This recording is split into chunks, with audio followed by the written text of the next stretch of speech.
Mob জাস্টিসের নামে বিশৃঙ্খলাকারীদের কঠোর হাতে দমন করে দেশে আইনের শাসন প্রতিষ্ঠায় অন্তর্বর্তী সরকারের প্রতি আহ্বান জানিয়েছেন বিএনপি চেয়ারপারসনের উপদেষ্টা জয়নুল আবদিন ফারুক।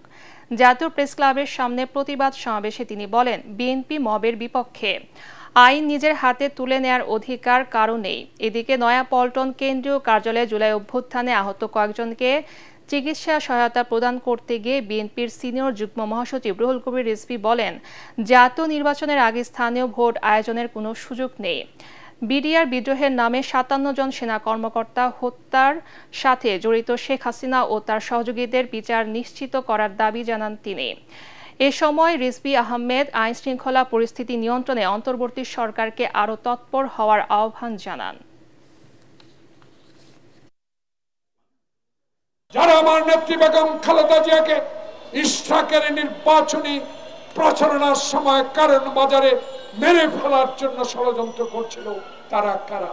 এই মব রানী, মাস্টার মাইন্ডের রানী শেখ হাসিনা সেদিন কর্ণপাত করে। সরকার আইন শৃঙ্খলা দেখবে, কোন পার্টির রং দেখবে না। কে ক্ষমতাশালী ব্যক্তি, কে ক্ষমতাশালী নয়, কে ধনী, কে নির্ধন, এটা বিবেচনা করবে না। করবে কে অপরাধ করছে, সেই অপরাধীকে চিহ্নিত করে তাকে আইনের আওতায় বিচার করবে। এই অন্তর্বর্তীকালীন সরকারের সময় মানুষ এই আইনের শাসনটুকু প্রত্যাশা করে।